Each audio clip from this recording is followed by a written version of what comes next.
Dear Unity. So this is Dear Unity. Today is May the 3rd, 2022. And so if you do not know, Dear Unity is basically like a video diary of me talking about my up and coming things that I've probably been going through.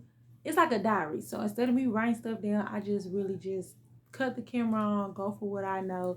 It's nothing that I promote. So if you want to, you can scroll and look at a couple of my interviews, not interviews, but like podcasts or whatever else I got on here.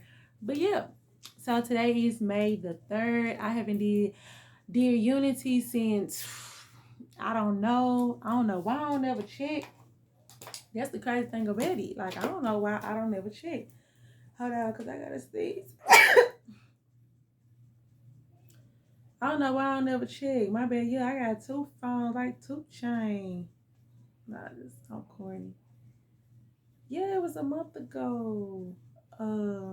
Yeah, that was the last time I did Unity. Anyways, I'm gonna try to redo some, do some of the prompts that's on here. Yeah, I got my nails done today. Red bottom, red bottom. You know what I'm saying? Mother's Day coming up. Let me see. Let me do a recap of last month. I hate that I did not do one for April the 30th or whatever. But just to recap, I did a photo shoot for my brand. I did a photo shoot for my brand. I am Unity. May the 1st marks 3 years since I have had my blog. This is one of the pictures, if you guys can see. I don't know if you guys can see that. Oh, it's the smile for my, yeah, it's the smile for me. But yeah, I took like a lot of different pictures and stuff like that. I did a photo shoot. I also for Easter I did a dance. Go check that out if you are looking at this. I did do a dance for Easter. Listen, your girl was tired. Oh, pressure. But I tell you, I was breathing hard. You know what I'm saying? Like, I gotta get in shape. I just look like this, but it was definitely a workout.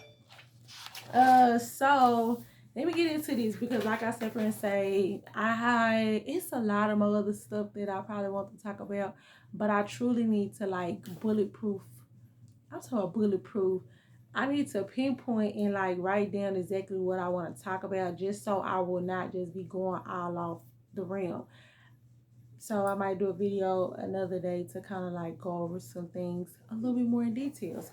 But let's get into this book, because I feel like some of this stuff that some of these questions I want to answer to kind of like get them out the way. So, what situation make you feel stressed out? Goals not completed, goals and not completing them. I feel like I have a deadline. Time is running out, and I also staying focused and not being distracted.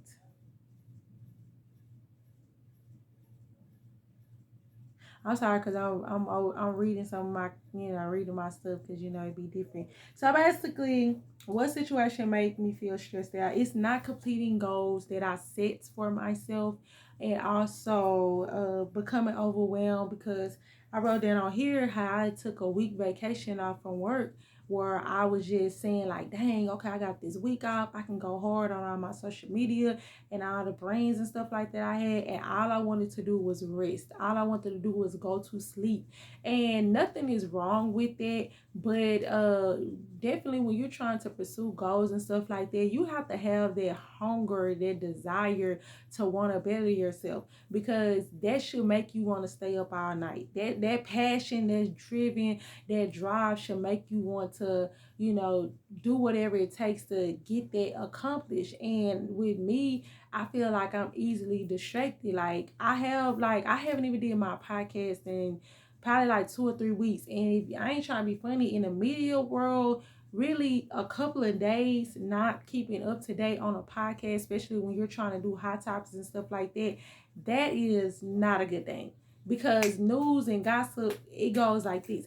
As I tell people all the time, like if you get into some drama or some gossip, it might be hot at the most for a week. It depends on exactly what it is. But after that, people are on to the new thing. So with my podcast, I'm very frustrated, and I know better that I should have been like more consistent See, I was all hyped at the beginning of April. I'm like, hey, I got a game plan.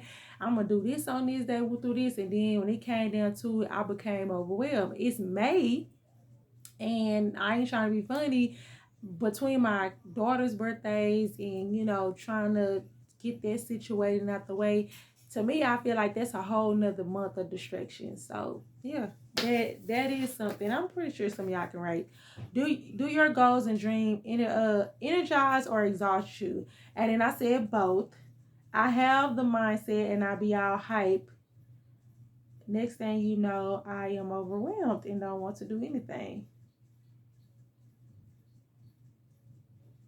Okay, so I basically just explained that that kind of answered that question too, like how I be so energized but exhausted at the same time, and I don't know if it's just the discipline within me and the procrastination within me, but I have an idea and I be hyped, I be amped about it, and then next thing you know, after a while, I'm kind of drained, like I'm mentally drained, I don't want to do it, and being consistent is the key to success. Work without faith is dead. So I'm just praying, that I just keep that mindset, like far as like, hey, Queen, you gotta do this. You need to get up and do this and do that and do that. So, what is one mistake that helped you grow? I'm trying to read this before I say it out loud because I don't know. So I said, what is one mistake that helped you grow? And it says not believing people action and seeing the good in people after they showed me. And that's something that I'm dealing with. But I'm so player with this stuff, y'all. And what I mean by player is that it's not in a bad way. It's just a simple fact is that I take people serious. Back then I'm always like they're showing me one side, they could be telling me something, but I'm going based on what I feel. Instead of going based on what I feel, I'm going on based on what they said, what they're showing, and how they moving. And I'm respecting it. And it's crazy to say, but when you start doing that and have that mindset, some people do not like boundaries, or then when they set boundaries, they are upset when you agree to it. That's why I'm like, when you put something out there in the atmosphere, you like, hey, I ain't gonna be dealing with this, and that. Okay, stand on that. Stand on it. Cause I'ma stand on it too. I'ma make you stand on it. So you ain't gonna tell me one thing and then think that, oh, okay, yeah, I know I said this, but let me see how bad you want it or you gonna go for it. No, I'ma stand on what you saying and what. I'm calling your bluff all 2022. I'm calling your bluff. Because a lot of people be bluffing. Like they be on that rah-rah stuff, and then at the end of the day, nah, they don't. So yeah, I'm definitely doing it. What distracts you most in your day-to-day life? I said everything, laugh out loud. Mainly me. I need to recognize discipline in a good way to success. Need to organize and stick to the plan. As you can see, I did say everything, and the reason why I said everything because it is true. Because I do sometimes feel like, hey, you know what I'm saying, like. I need to be focused on the goal at hand. I need to set the goals out.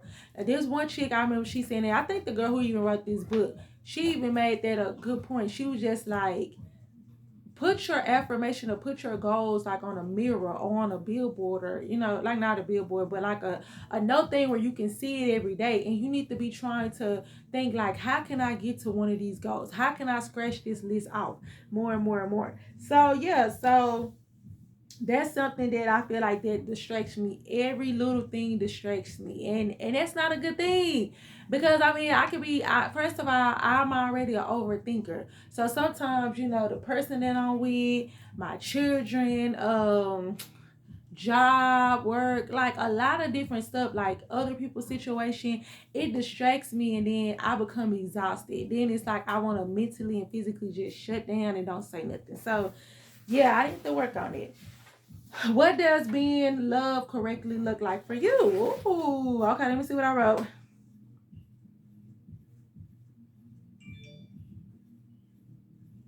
It says, wow, it means love me, flaws and all. People pay flaws and all.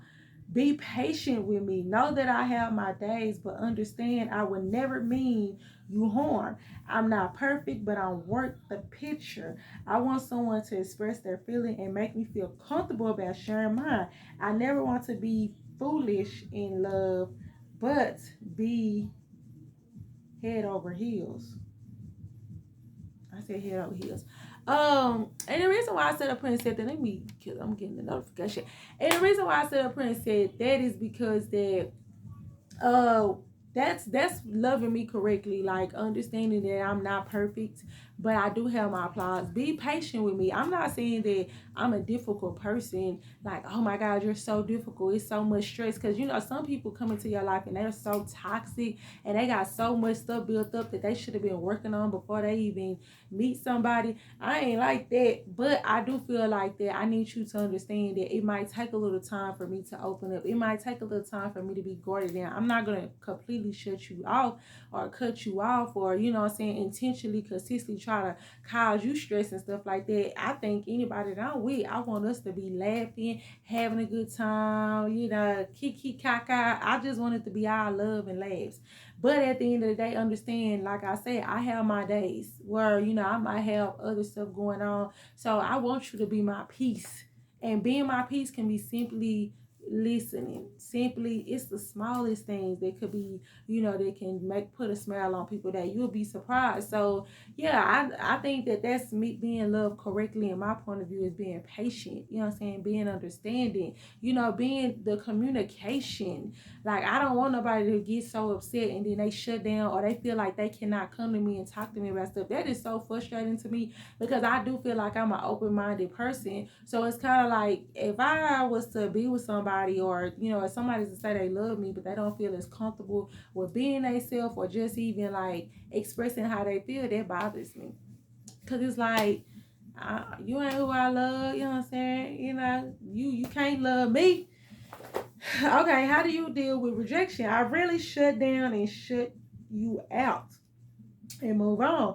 I really deal with it good, because I put nothing past no one. So, yeah, I do that. I really shut down. Like, I don't know if it took me. It did take me a while, because like I say, I was always trying to see the good in people.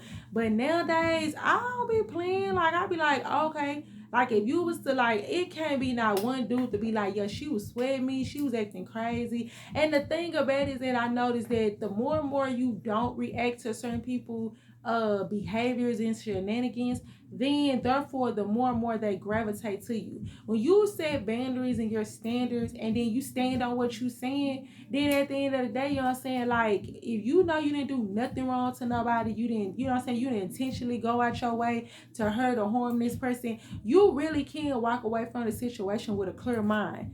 It's the boomerang effect. Stop playing. It's boomerang quick. I'm gonna hit you with that. Oh.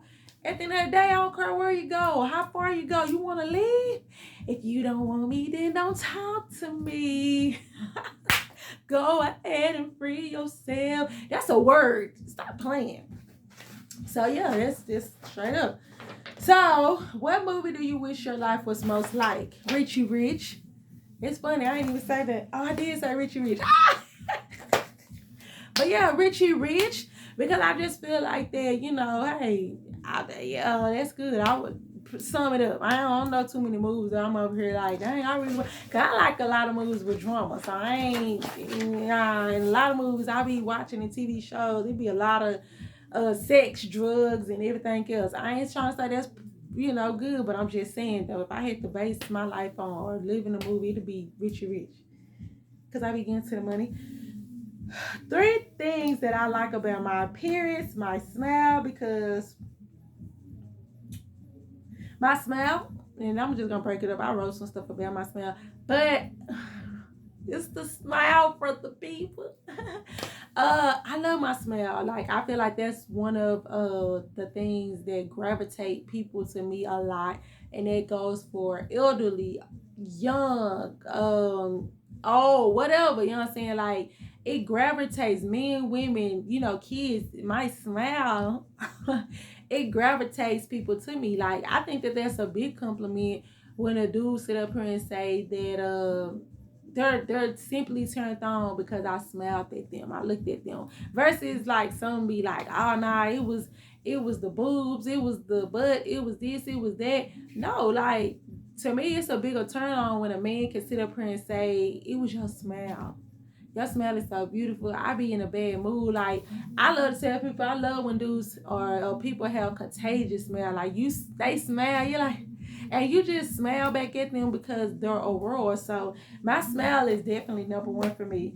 My whole body, because out of the 32 years, I gained 20 extra pounds, and it's all natural. And I love every straight mark and curve. So let me tell y'all, that is so true, because it's like my whole body in general, like I am proud of myself, because a lot of times, like, we as women, we always are self-conscious about our bodies. I was like 110 at the most. I'm like 140, probably 145, because it's pressure.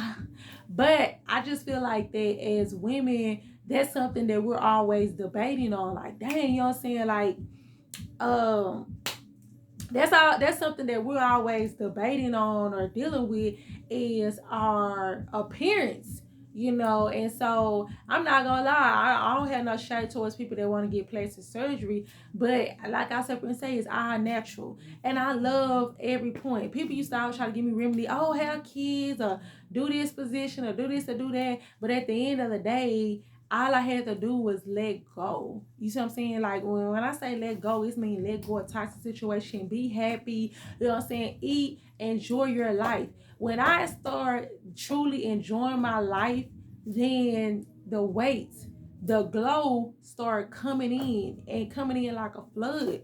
So that's my best advice to people, is just take your time. If you're going through something and you feel like your appearance is not up to par, especially with the body wise, it's always something that can be worked on. Please resort to other stuff before you automatically go to like surgery and stuff like that. I'm just saying. Okay, my personality, because that's what carries well with me. And I've been told, I don't know, I said a lot of stuff. So my personality, yes, my personality, I feel like that is truly something that has carried me a long way and put me in position to get to know a lot of wonderful people because of my personality. I know me, I gravitate to people, I gravitate to vibe and energy and personality. So I'm so quick to be like, dang, I love that person energy and their spirit. And so I always love to know that people admire that about me. It's like, girl, you just so authentic. Because I noticed something too. People that are authentic and just real to themselves, then they go farther and longer versus people that try to keep up a persona or try to pretend like what would make, like what would get these people going, or what would make these type of people like me. Being yourself can get you way farther along. And then you ain't got to worry about people not understanding, oh, you know what I'm saying? I thought you was like this. Now I'm like this. And you knew off the rip. So hey. Number 9 to three things I least like about my appearance. And I said, to be honest, it took me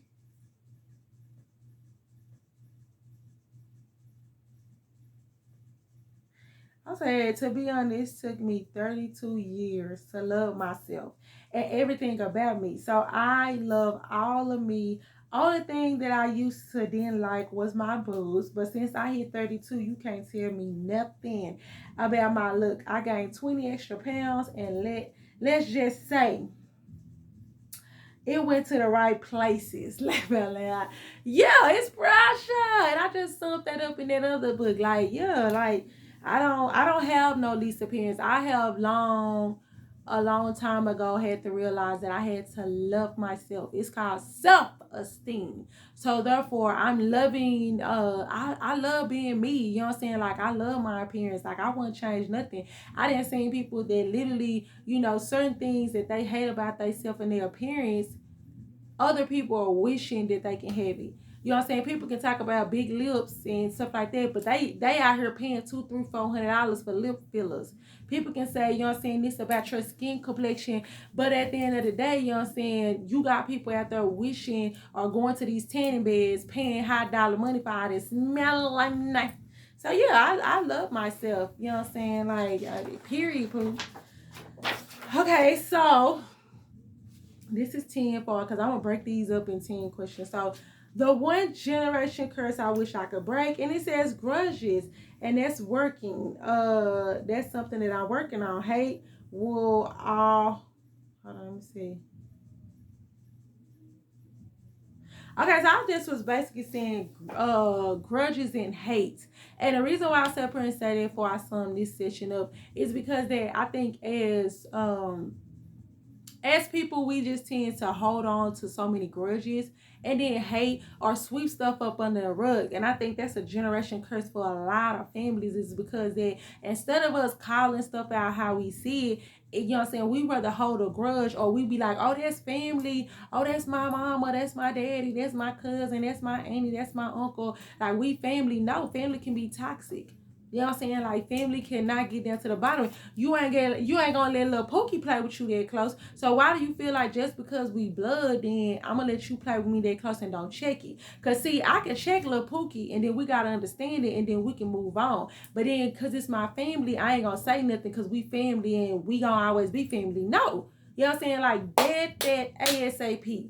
You know, and then it hurts even worse when it is family and then they have so much evil and, you know, hatred towards you. You know what I'm saying? Like, you have family members that really do hate other family members because of the success and the lifestyle that they live. And you be like, dang, they say the closest people to you can be sometimes your biggest haters. You might get more love from strangers or outside people versus people that has literally seen you, you know, grow up, see, that know you from the womb on to you are now. So that's something that I really wish that we can break, is just holding accountability, like being accountable. I hope I'm saying it right.